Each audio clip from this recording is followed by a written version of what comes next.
All right. I think we are good to go, sir. We good to go? Amanda, are we on? Not yet.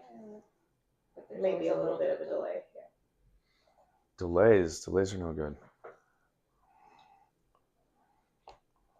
No, what? Why are you shaking your head? Oh, it hasn't done yet, so I'm just double checking.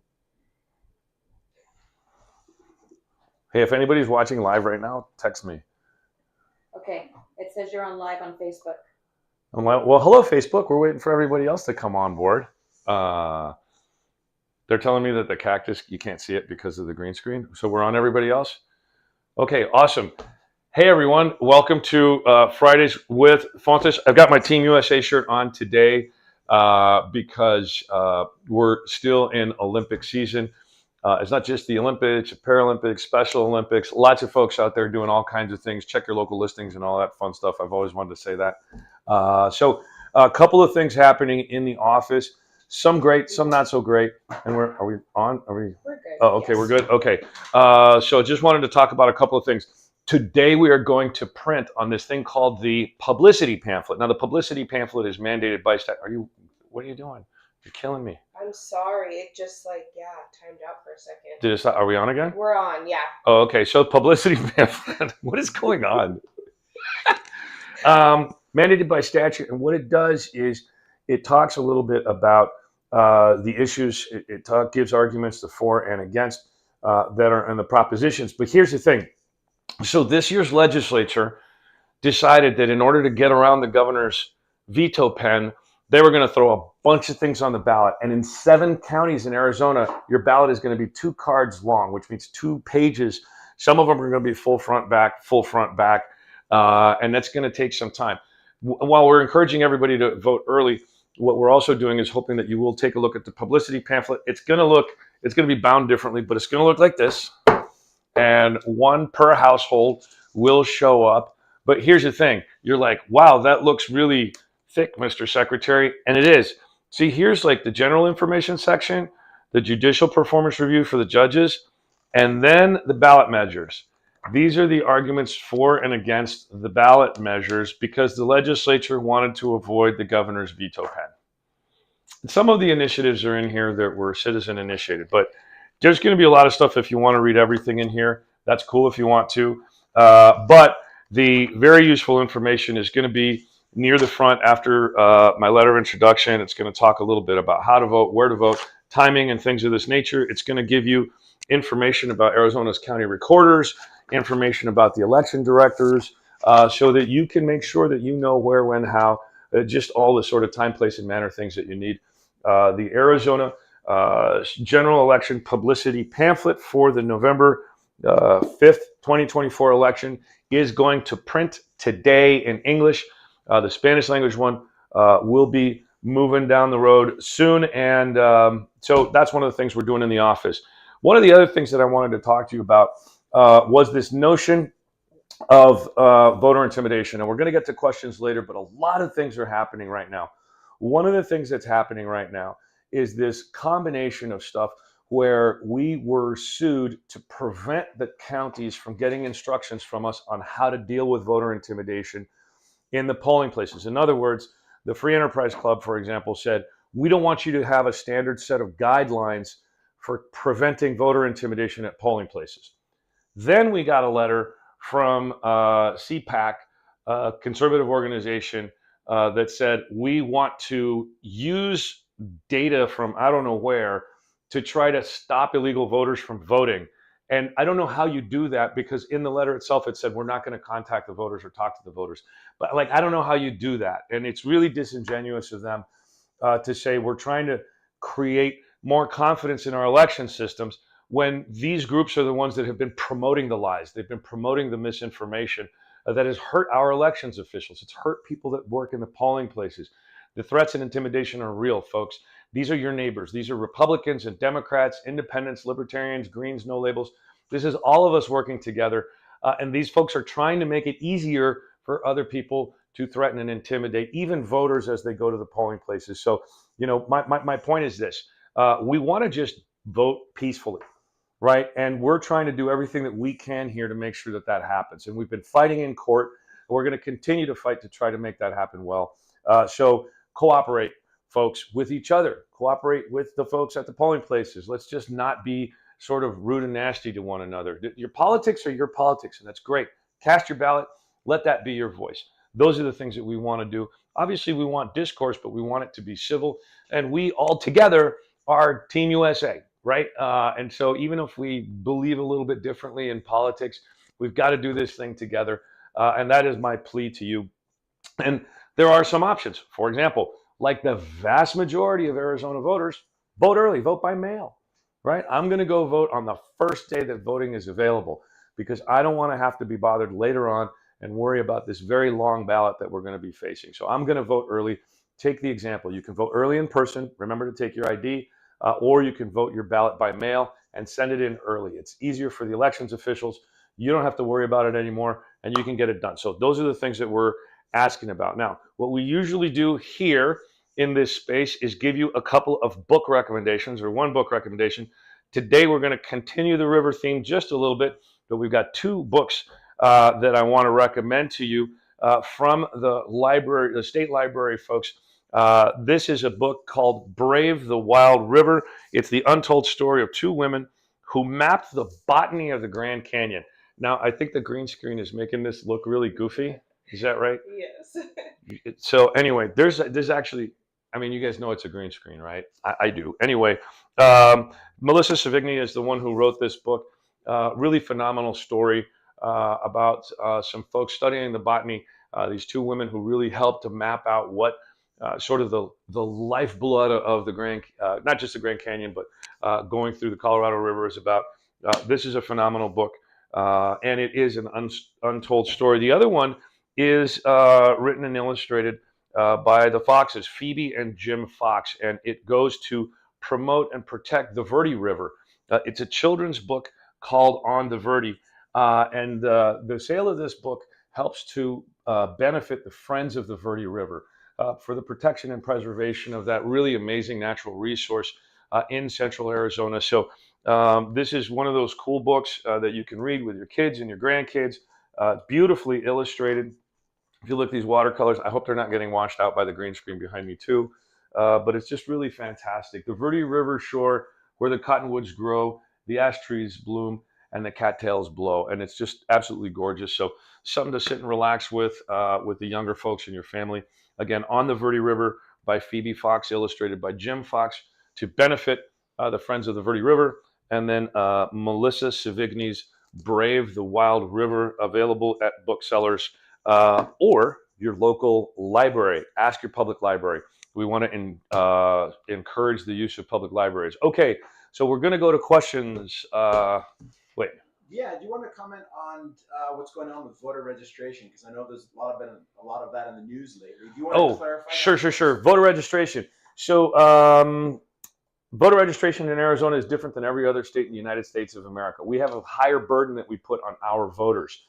Across the entire United States of America, in every jurisdiction, everywhere, all you've got to do is sign under penalty of perjury that you are a citizen of the United States, over 18 and not a felon. You can register to vote. But in Arizona, we've made it that much harder, where you've got to provide documented proof of citizenship, not just signing under penalty of perjury. So that increased burden on voters, particularly older voters, voters in Native American nations who may not have that sort of documentation, college students who are building their residency here who may not have that documentation easily available to them. So that higher burden, it is the law, you got to do it, but in order to register to vote, you got to have that documented proof of citizenship.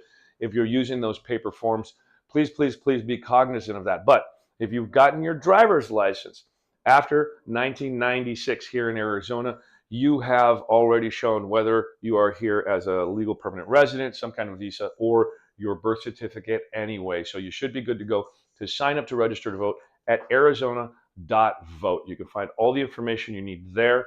Thank you for that question. The last day to register to vote is always 29 days before the election. And for the general election, that is October the 7th. So sign up there. Okay, let's go to some questions. Yes. What do we We've got? got a question from online. Online. It says, a student from U of A who is getting into politics would like to know what advice you have for anyone young trying to get into politics themselves? Don't. No, I'm just kidding. Look, politics is the best thing in the world because you get to really help serve other people. And if you're doing it right, you're not going to make any money at it. You're just going to have that gratification that you get by sitting with folks who think differently, believe differently, and trying to solve problems for the greater part of society. Sometimes that's at the school board level, sometimes at the state legislature, sometimes that's in Congress. Maybe it's in an executive office like county recorder or county treasurer. Maybe it's a statewide office like Secretary of State. Getting involved in politics is one of the most noble things that an American can do because, as we know, it's a rough place to be. We catch a lot of criticism. Sometimes folks in elections get death threats, which is totally inappropriate and shouldn't happen. But nonetheless, we're going to persist. We're going to make sure that those of us who are in public service do what we can to preserve the body politic because Arizona's and America's democracy is really worth it. So to that young U of A student, what I would say is please figure out where you want to serve, what kind of office you want to serve in, or if you want to be an elected official or you want to support elected officials and get people elected. In any event, get your friends and neighbors involved. Get them engaged in the conversation. You can agree to disagree, right? I am a graduate of Arizona State University. I have rooted for the Sun Devils almost my whole life. But you being a U of A student, you're an Arizonan too. And I'm going to work for your rights. I'm going to work for your ability to live in a peaceful community where you can feel safe, where you can have economic opportunities, where you can prosper, even though you're a Wildcat. And that's okay, right? It's okay. I went to Lute Olson's basketball camp when I was a kid, 2 years in a row. Did you know that, Amanda? I did not. 2 years in a row. His first 2 years as the head basketball coach at the U of A, he replaced Fred the Fox, Fred Snowden. A lot of people don't know that. Okay, I'm going to do one of these. Here we go. How are part-time snowbird residents voter registration monitored as some states allow to be registered or vote a registered voter in more than one state? My concern is the ability to request a mail-in ballot, Arizona, and voting in 2 states. Clearly, that is against the law. It is against the law to vote in the same contest in 2 states. That's absolutely true. But laws are a little bit ambiguous in this area because each state makes laws that are pertinent to their own state, not necessarily pertinent to other states. The best thing that I can say to anybody out there who might have concurrent registrations in different residences is it is on the voter to make sure that they understand the laws in both or maybe 3 places where they may have either active, suspended, or inactive registrations. There's different status for that to be happening. Make sure that you are doing your part as a citizen because unfortunately we have seen circumstances where sometimes people will vote in more than one jurisdiction and they end up sometimes getting prosecuted, right? We as citizens have responsibilities too. We cannot just lean on the government to keep us in check and do all these things. Just like when you're driving on the highway or when you're crossing the street, you have a responsibility as a citizen to look both ways and make sure you're not getting cattywampus with the whole system, right? As voters, we have responsibilities. And if we violate those responsibilities, we should be held accountable. So this depends on the different states. Now, we do have a system called ERIC. It's the Electronic Registration Information Center. ERIC states have their version of checking among them to see who's registered where, and we send notices out to those states to make it happen. A lot of states have withdrawn from ERIC because they're like, oh, it's run by some crazy cabal and blah, blah, blah, which is nonsense. Another victim of the conspiracy theories is the security of our voter registration rolls. So those states who have withdrawn, Arizona can't check anymore. Arizona can't verify that, I think like Ohio was one of the states. If there's voters in Ohio and Arizona, we don't really have any solid way of finding that out anymore. ERIC was one of the best ways that we could integrate this specific piece of information. Unfortunately for politics, some states withdrew, making the system a little less robust. Nonetheless, those of us states who are still part of ERIC are going to continue to make sure that we check back and forth to secure our voter registration rolls so that we can have a healthy system across the board. Okay, let me do one more of these and then we'll go online because I think there's another question. All right. Please list the names of the electors we will be voting on in November. Also, please talk a little slower as I do try to take notes. Wow, somebody's taking notes. That's pretty awesome. I don't actually have the list of electors in front of me. So I'll tell you what we'll do. We will put this on the burner for next week. And next week, I'm not going to be in town next week. We will work something. Will I out. be broadcasting remotely? We can either do it remotely or we'll come up with an alternative. Yeah. We'll get you the list, particularly for whoever this questioner is that takes notes. And I apologize. I will try to talk a little slower. I do tend to talk a little bit quickly. Okay, we're coming up on time here. I'm just going to go, this question right here. Why is the legislature trying to make citizen initiatives so difficult to qualify for the ballot that only out-of-state billionaires have the resources to get something on the ballot? It's almost like they don't trust voters. Well, if it walks like a duck and it quacks like a duck, it might be a duck. The folks in the Arizona legislature may not trust voters, which is too bad because Arizona has this citizen legislature that knows best for itself what to do. And yes, the legislature has continuously tried to constrict our capacity as voters to put our version of what we want on the ballot. And yes, they've made it harder. Here's the thing. Who's making it harder and who's not? Look at that. Find out who it is. And if you want it harder for citizens to make their choices, then those are the folks you should be voting for. But if you want it easier, then maybe those are the folks. Continue to vote for folks that are making it harder, or are we on? No, we're good. We're good. Or you can make it easier. This is just a question of choice. It's a question of fairness. Really, Arizona and our Constitution is one of the most progressive constitutions in the Union because we give voters this incredible opportunity to make their own laws, to regulate ourselves in a citizen legislature. And just like the legislature bypasses the governor and the regular system of governance by introducing all of this stuff onto the ballot, making it incredibly long, they're trying to constrict the voters' capacity to put what we want as voters onto the ballot, and that's too bad. And is it the out-of-state billionaires? I don't know so much. There's a few in-state folks with an outsized influence as well. My job here is to make sure that whatever the rules are, whether some people think they're too tough or some people think they're too permissive, our job as the Secretary of State's office is to make sure that the rules are followed and the law is complied with. And so I appreciate the spirit of this message, and I can also understand the reasonable argument that it's becoming unfair to Arizona's citizen legislature. But at the same time, the rules are the rules made by the legislature. And if you don't like those rules, change the legislature. That's the way democracy works. That's the way Arizona has always worked. That is the fair way that our system continues to work. So this wraps another Fridays with Fontes. Thank you for your questions. Sorry if I didn't get to all of them this time. We will be making sure that next week we have a list of the electors that will be on the ballot. By the way, there are, as I understand, only 2 presidential candidates that made it to the ballot in November. Is this correct? I think we're right. So we'll make sure to clarify that as a main point for next week. For now, Adrian Fontes, Arizona Secretary of State. Go Team USA, because we're all in this together at the end of the day, folks. Politics be damned. We're going to root for the USA. Thanks, everybody. Have a very safe weekend for Labor Day. Take care of each other. Hydrate. Don't drink and drive. And watch your kids around.